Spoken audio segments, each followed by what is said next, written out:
Hi folks, you're with Tacitus today, your pushback channel, and thank you for joining this audio radio live stream. This is a news flash thing, which I don't normally do. I normally talk about sort of the wider architecture around an issue rather than sort of name the names and so on. But this was something I've been pretty sure about for a long time, that there was a centrally coordinated hit squad out to get Trump, including strategists, coordinators, point man, the whole thing. And this was, to me at least, quite plain and obvious. If we look at the, what's his face, Bragg, Letitia James in New York, Fani Willis in Georgia, and some of the others in the jurisdictions, that it was in the way they arrange the combination of activist prosecutors, activist DAs, activist judges, and all supported by an activist anti-Trump media, and it was just way too slick, way too coordinated. Things just were falling into place far too easily for them, and so it was obvious it was being planned or pre-planned and set up. Now, I know this or have experienced it, because in business you get this sort of thing when they want to get rid of someone, move someone out the way, suppress somebody, all that sort of thing.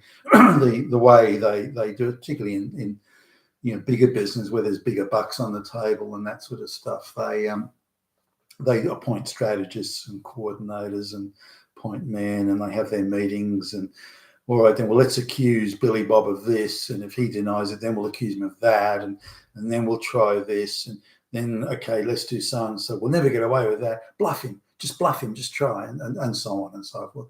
So all these sort of things, they're just writ large in the political space. But none of these people are impressive. I mean, Letitia James, in my opinion, the best job she could get in the real world is maybe in some takeout food drive-through or something like that.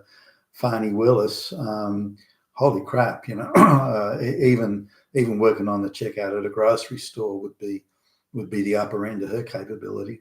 I mean, have you listened to her? I mean, for goodness sakes. And the same for Alvin Bragg, and listening to some of Judge Engoron, that's from New York, the Trump case, listening to some of his pronouncements and his rationale, I'm thinking, holy crap, he must have done his law degree by correspondence, and he just all got lost in the post, so I don't think that he's that any of these people are it's all coordinated, set up, pre-planned, pre-organized, leaked to the media. It's just way too coordinated. So there had to be a central body here guiding this and moving it along, and okay, well, that one, we're not going anywhere here, hit him with that. Okay, we're not going to there. And also coordinating, by the way, with big Democrat donors, coordinating with them to go and fund some of these cases, Eugene Carroll and that sort of stuff. So this is something that, if we look at it in the wider, if you like, the wide angle lens, look at it, is clearly a coordinated campaign. And this, when they go down this path of lawfare and using the law, corrupting the law, can anyone tell me that any Democrat that's being prosecuted by any Republican governor or attorney general or district attorney anywhere in the United States, why is it only one side is using lawfare to do this? Similarly, in Georgia, it was pretty obvious that the Fani Willis thing was a joke, and yet the Georgia governor purports to be a Republican, is quite okay with this. The attorney general in Georgia, that's okay. So they're clearly part of. I would assert, in my opinion, I would say they're part of the anti-Trump, get Trump at all costs. And they must have been in on the game. They kind of not known about it. They either agreed with it and supported it, or they made no effort to stop it. Doesn't matter which one, but they were in the game. So we're looking at it goes beyond just straight Democrat Party, although the Democrats are the, if you like, the perps in this. But but it indicates a deep state. You know, the FBI, the CIA, the wider Justice Department, the Federal Justice Department, Federal Attorney General, the whole legal mechanism is either supporting it, aiding and abetting it, or knows that it's dirty but won't stop it or anything, because the idea is get orange man no matter what. Now, you know, if Trump was somebody with less resources and not such a a tough hide and a thick skin and all that sort of stuff, they'd already have got him by now.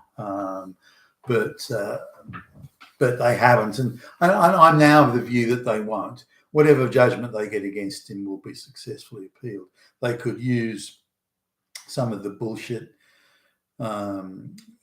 criminal judgments to try and throw him in prison, or at least have photos of him in handcuffs, something they can use as the electioneering thing. And don't put that past them, by the way.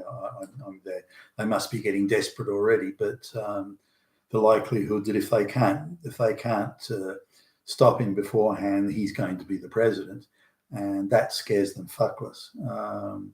So it's coordinated, it's planned, it's pre-planned. It involves numerous branches of deep state controlled government doing this, and I just want everyone to ponder this. This is the extent of the corruption we now have in the Western world. I mean, this sort of level of corruption didn't used to exist. How do these people end up taking control? Why do they think what they're doing is right? Why do they think what they're doing is acceptable? Why do they scream and cry when they get caught out and so on? Why was Fani Willis, when she was being questioned in court, she's behaving like a snot-nosed little punk schoolgirl? I mean, fuck. I mean, obviously, she should never have. Some people like that should never have power. It corrupts them horribly, in my opinion. And but there we are. So the Democrats, in order to, and the deep state, in order to, if you like, destroy and undermine the very fabric of Western civilization, they have to put people like Fani Willis and Letitia James and Alvin Bragg. They have to put people like that in key executive positions. They have to, because then that signals to the rest of us that the whole edifice is crumbling, and why bother? Why bother? It's all going to shit. So just forget about it and watch it collapse and die. And that's very much part of the, if you like, the wider psyop of putting people like Fani Willis in those positions. I mean, DA, give me a fucking break. You've been with Tacitus today, your Pushback channel. Thank you for listening.